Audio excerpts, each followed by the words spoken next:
आज की इस प्रेस वार्ता में आप सबका स्वागत है, अभिनंदन है। आज RICM द्वारा 2 दिवसीय सेमिनार का शुभारंभ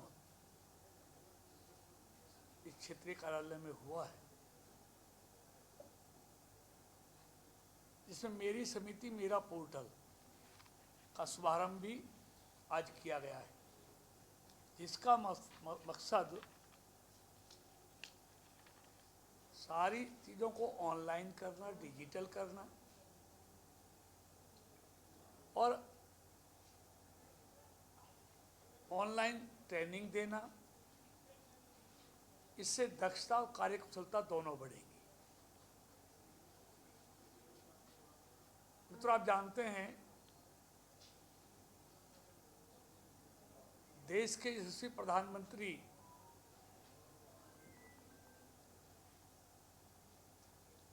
मोदी जी ने ग्रामीण अर्थव्यवस्था को मजबूत करने के लिए 6 जुलाई 2021 को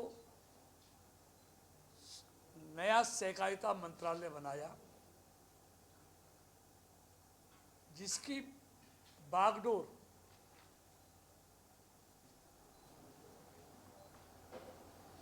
हमारे यशस्वी गृह मंत्री आदरणीय अमित शाह जी को सौंपी गई, क्योंकि मोदी सरकार का ये मानना है अगर भारत को विकसित करना है 2047 तक, तो ग्रामीण अर्थव्यवस्था को यानी कि अन्नदाता किसान को मजबूत करना बहुत जरूरी है। इसलिए उन्होंने मंत्रालय बनाकर सहकार से समृद्धि ये नया मूल मंत्र देश के ग्रामीणों को दिया। और जब से ये मंत्रालय आदरणीय अमित शाह जी के हाथ में आया है, उनके कुशल नेतृत्व में और मोदी जी के मार्गदर्शन में अनेक अभूतपूर्व निर्णय लिए गए हैं और उन पर तेजी के साथ काम हुआ है। 60 से अधिक नई पहलें शुरू की गई हैं। सारे पैक्स का कंप्यूटराइजेशन, ARDB बैंकों का कंप्यूटराइजेशन और जितने क्षेत्रीय कार्यालय हैं उन सब का कंप्यूटराइजेशन करने का काम पूरे देश में लगभग समाप्ति की ओर है। आप जानते हैं जब सारा सिस्टम ऑनलाइन कंप्यूटरीकरण हो जाएगा तो हर चीज में ट्रांसपेरेंसी आएगी, काम करने की क्षमता बढ़ेगी, कार्यकुशलता आएगी। दूसरा काम जो किया, अभी देश में 1,06,000 पैक्स हैं।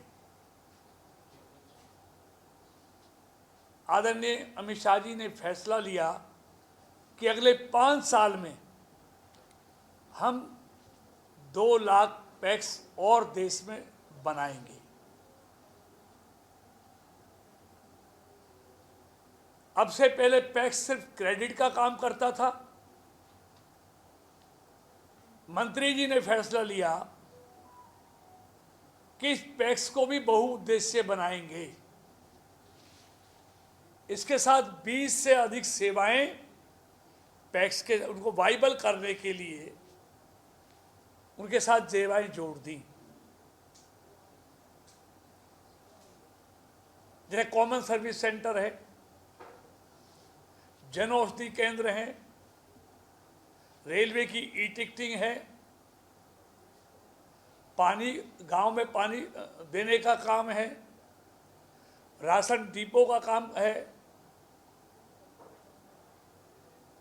ऐसी 20 से अधिक सेवाएं देकर उनको बहुउद्देश्य बनाया गया है। मित्रों, यही नहीं, इसके साथ साथ पूरे देश में लगभग 8.5 लाख कोऑपरेटिव सोसाइटी हैं, जिसमें योग्य श्रम बल की बहुत जरूरत है। अभी उनके पास कोऑपरेटिव सेक्टर में कैसे कैसे क्या क्या काम करना है, कैसे उसको मजबूत करना है, उस तरह के योग्य श्रम बल की कहीं दिखाई नहीं देता था। वहीं वहीं छोटी छोटी ट्रेनिंग होती थी। लेकिन मोदी जी की सरकार ने फैसला किया,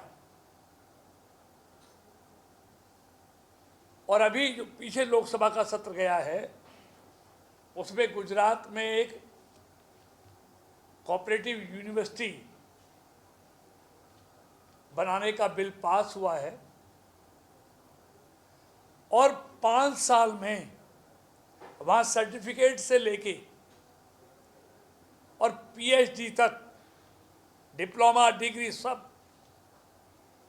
सबका प्रशिक्षण दिया जाएगा।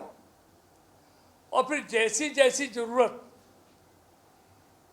सोसाइटियों में होगी, उसके अनुसार उनके लिए वो कोऑपरेटिव सोसाइटी उनको अपने यहाँ रखने का काम करेंगी। और इनके सबके यूनिवर्सिटी के रीजनल कॉलेज हर राज्य को उस राज्य की आवश्यकता के अनुसार उनको एफिलिएशन देने का काम भी किया जाएगा। तो ऐसे आज उसी निमित्त पंजाब हरियाणा की समीक्षा बैठक थी कि केंद्र ने जो फैसले किए हैं उन पर हर राज्य में जाकर हम समीक्षा बैठ के कर रहे हैं कि किस तेजी से काम चल रहा है, कंप्यूटराइजेशन कितना हुआ है, मल्टीपर्पज पैक्स कितने अब तक बना दिए गए हैं, एटीएम कितने बना दिए गए हैं, ये सब की आज समीक्षा हुई है। और जो टारगेट, जैसे अगले 5 साल में पंजाब को टारगेट 9,175 नए पैक्स बनाने हैं, हरियाणा को 2500 नए पैक्स बनाने हैं, तो उनको आज टारगेट दिया हुआ है, उसकी समीक्षा हुई है। इसी तरह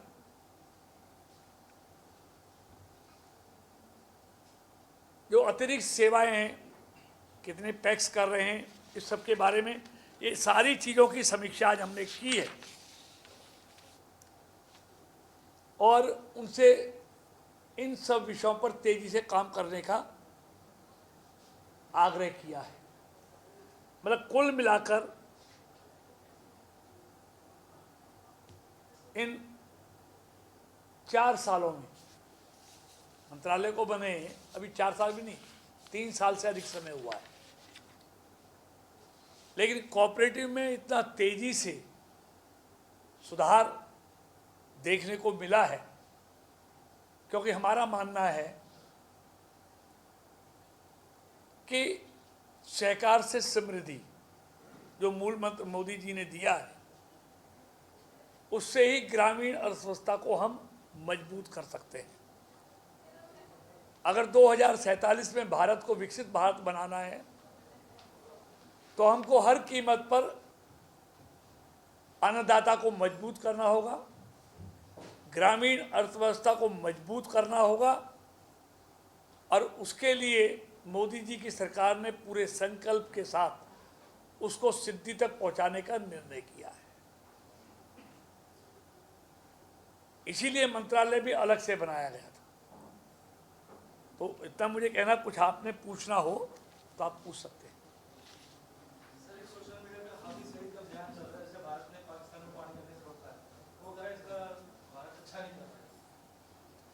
देखिए, हाफिज सईद क्या कहता क्या नहीं कहता है, वो एक आतंकवादी है जिसको पाकिस्तान ने छिपाया हुआ है, शरण दे रखी है, और इस तरह की कायराना हरकत करके पाकिस्तान ने, उसके आतंकवादियों ने अच्छा नहीं किया। इसका अंजाम मोदी सरकार ने कल बंदी से लगाकर शुरुआत कर दी है और मोदी सरकार जो तय करती है उसको अंजाम तक पहुंचाती है, इसका खामियाजा पाकिस्तान को भुगतना पड़ेगा। अगला सवाल पूछने से पहले एक मैं क्षमा चाहता हूँ, मैं RCS हमारे 2 ऑफिसर्स उनका नाम बताना नहीं बताया पहले। मेरे राइट साइड में registrar of cooperative societies Punjab Shri Vimal Kumar Shritiya है और मंत्री जी के राइट साइड में रजिस्ट्रार ऑफ कोऑपरेटिव पाकिस्तान में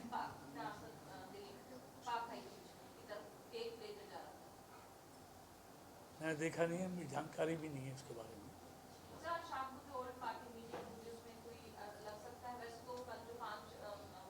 देखिए वो लगाई हैं, लेकिन भारत दुनिया का सबसे बड़ा लोकतांत्रिक देश है और नरेंद्र मोदी जी की सरकार कोई भी निर्णय लेती है वो लोकतांत्रिक व्यवस्था में लोकतांत्रिक तरीके से लेती है। इसलिए हमारा देश लोकतांत्रिक देश है, इसमें अनेक पार्टियां काम करती हैं।